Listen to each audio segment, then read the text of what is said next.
గల్లా మాధవి గారి ప్రమేయం ఉంది. బురద జల్లడానికి గోతికాడ నక్కల్లాగా ఎదురు చూస్తున్నారు.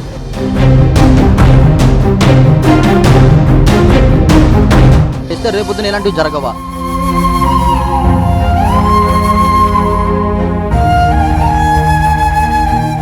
మాధవి గారి ప్రమేయం లేకపోతే న్యాయం జరిగేది కాదు.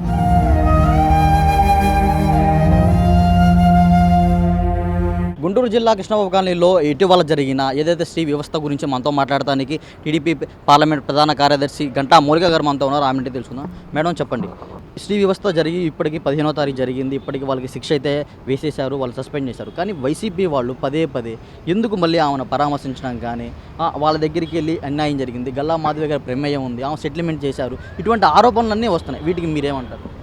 వైసీపీ వాళ్ళు ఎదురు చూసేదే ఎప్పుడు ఏ కంటెంట్ దొరుకుతుంది అని.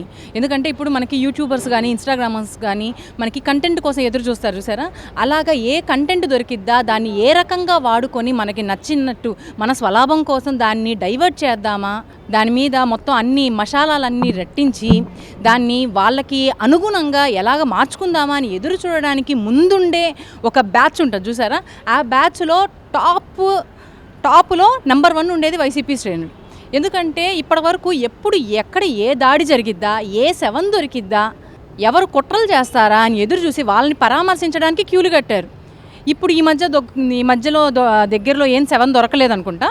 సో అందుకని ఏం కాన్సెప్ట్ దొరికిద్దా అని ఒక ఆడబిడ్డ కాన్సెప్ట్, అది ఇళ్ళ దగ్గర గొడవ, దాన్ని వీళ్ళు పర్సనల్గా అంటే ఆ సిచ్యువేషన్ని ఓన్ చేసుకొని వీళ్ళకి నచ్చిన మసాలాలంతా వేసి రీప్లేలో ఏదో సీరియల్లో ఎపిసోడ్ కానీ ల్యాగ్ చేసినట్టు దాన్ని డ్రాగ్ చేసి ఆడబిడ్డ జీవితంలో ఒక సన్నివేశాన్ని మీ ఎంటర్టైన్మెంట్ కోసం, మీ సరదాకి, మీ మనుగడ చాటుకోవడానికి మీరు ఈ రకంగా తిప్పి చూపించి వాళ్ళని మర్చిపోయిన గాయాన్ని ఇంత గుర్తు చేస్తా దాంట్లో మీరు రాక్షసానందాన్ని పొందుతున్నారంటే మీకన్నా పైశాచికత్వం ఇంకెవరికన్నా ఉంటుందా అని మేము ప్రశ్నిస్తున్నాం. మేడం, ఇప్పటి వరకు ఇలాంటి సంఘటనలు మన ఆంధ్రప్రదేశ్లో జరగడం ఇదే మొట్టమొదటిసారి. ఇది కనుక చూసుకున్నట్లయితే ఏదైతే మీరు మీ ప్రభుత్వం సోషల్ మీడియాలో అనుచిత వ్యాఖ్యలు చేసినందుకు నాన్ బెయిలబుల్ కేసు పెడుతుంది. ఇదే విధంగా ఎమ్మెల్యే గారు చెప్పారు, ఇటు ఎస్పీ గారు కూడా చెప్పారు, ఏదైతే ఎవరైతే బాధితుని అన్యాయం చేశారో వాళ్ళ మీద నాన్ బెయిలబుల్ కేసులు పెట్టారంట. ఇలాంటి సంఘటనలు కూడా నాన్ బెయిలబుల్ కేసులు పెట్టడం కరెక్ట్ అంటారు? దీన్ని మీరు సమర్థిస్తారా? ప్రజల నుంచి అయితే ఈ నాన్ బెయిలబుల్ కేసు కానీ వీళ్ళకి జరిగిన ఏదైతే శిక్ష పరంగా ప్రజల నుంచి అయితే సంతృప్తి పరంగా అయితే లేదు.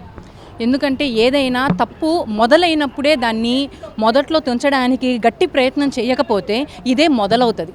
మిగతా ప్లేసెస్లో అదే జరిగింది కాబట్టి అక్కడ విచ్చలవిడిగా ఇప్పుడు ఎలాంటి నేరాలు ఘోరాలు జరుగుతున్నాయో మనం చూస్తూ ఉన్నాం. అదే మొదటిలోనే ఒక నేరం జరిగింది అన్నప్పుడు ఆ నేరం మీద ఉక్కుపాదం మోపి ఉంటే ఇక్కడ వరకు వచ్చేది కాదు. అదే పరిస్థితి మన రాష్ట్రానికి రాకూడదు అని మన నాయకులు, పోలీసు వ్యవస్థ ప్రతి ఒక్కళ్ళు కూడా కఠిన చర్యలు తీసుకోవడానికి ముందుకొస్తున్నారు. ఎందుకంటే ప్రజలకి ఇంత చిన్న విషయానికి అంత అవసరమా అని అనిపిస్తుంది.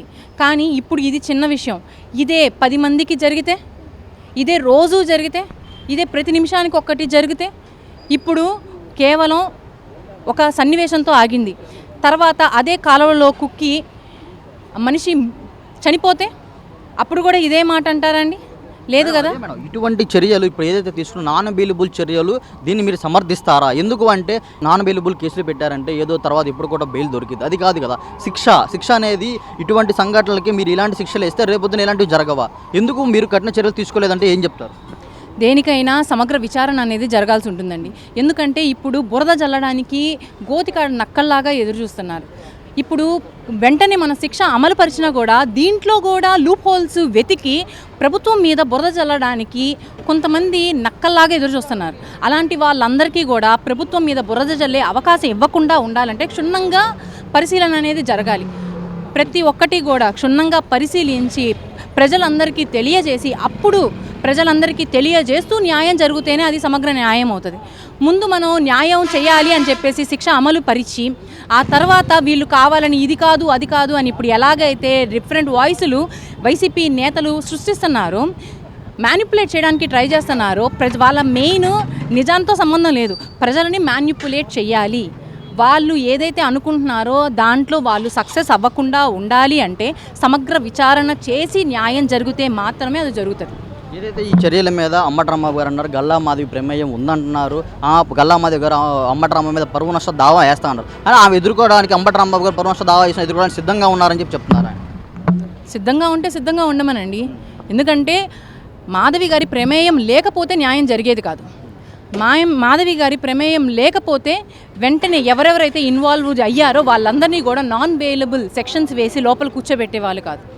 మాధవి గారి ప్రమేయం లేకపోతే వాళ్ళు బాధితులు ఎవరైతే ఉన్నారో వాళ్ళకి మాకు ఒక నమ్మకం ఉంది అని చెప్పేసి బయటకు వచ్చి వీళ్ళ వేధింపులు ఇంత వేధిస్తున్నా ఈ వేధింపులు భరించట్లేదు, కనీసం నా ప్రభుత్వం మాతో ఉన్నా కూడా వీళ్ళ వేధింపులు నాకు ఎక్కువ అవుతున్నాయి అని బయటకు వచ్చి స్టేట్మెంట్ ఇచ్చేవాళ్ళు కాదు.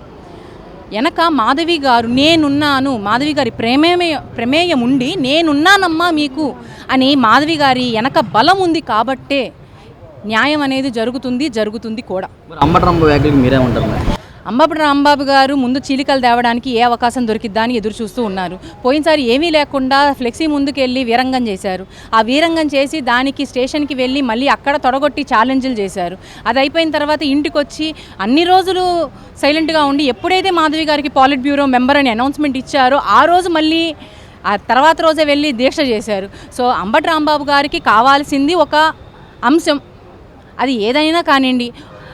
ఆ అంశం ఏంటి అంటే గల్లా మాధవి గారిని గట్టిగా టార్గెట్ చేస్తే మేము ఫేమస్ అయిపోతాము, నెక్స్ట్ నా టికెట్ గ్యారంటీ, అది మాత్రం ఫిక్స్. గల్లా మాధవి గారిని ఎవరు టార్గెట్ చేస్తారో వాళ్ళకి టికెట్ ఫైనల్. అది వాళ్ళకు ఒక షార్ట్ కట్ అనమాట. ఆ షార్ట్ కట్ ఉంది అని అందరికీ తెలుసు కాబట్టి అందరూ మెయిన్ ఎజెండా వచ్చేటప్పటికి టార్గెట్ గల్లా మాధవి. ఈ అంశం జరిగిన తర్వాత నియోజకవర్గంలో గల్లా మాధవి గారు డ్యామేజ్ ఏమైనా జరిగిందంటారా? న్యాయం కోసం నిలబడే వాళ్ళకి, కష్టపడే వాళ్ళకి ఇలాంటి వాళ్ళు ఎంతమంది బురద జల్లినా కూడా ఎంటిక కూడా ఫరక్ పడదండి. ఎందుకంటే అంతా చాలా ట్రాన్స్పరెంట్గా ఏదున్నా కూడా డైరెక్ట్గా ఓపెన్గా రూముల్లో ఒక్కొక్కళ్ళే కూర్చొని ఏమీ మాట్లాడట్లేదు, ఏమీ చెయ్యట్లేదు. అందరికీ తెలియాలి, న్యాయం అనేది అందరి ముందుకు రావాలి అని ప్రతి ఒక్కటి కూడా చాలా ట్రాన్స్పరెంట్గా చేస్తున్నారు. అలాగే ట్రాన్స్పరెంట్గా చేసే వ్యక్తి మీద మీరు ఎంత బురద జల్లాలి అని ప్రయత్నించినా కూడా అది గాల్లోకి జల్లినట్టే, అది తిరిగి మీ మీదే పడిద్ది. కొంచెం జాగ్రత్తగా ఉండాలి అని కోరుకుంటున్నాను. ఈ వీడియో నచ్చితే లైక్ చేయండి. అలాగే మా ఛానల్ని ఫస్ట్ టైం కనుక చూస్తున్నట్టయితే ఇప్పుడే సబ్స్క్రైబ్ చేసుకుని పక్కనే ఉన్న గంట సింబల్ ని యాక్టివేట్ చేసుకోండి. అప్పుడే మేము పెట్టే ప్రతి వీడియో మీకు నోటిఫికేషన్ గా వస్తుంది. అలాగే ఈ వీడియో పూర్తిగా చూసినందుకు ధన్యవాదాలు.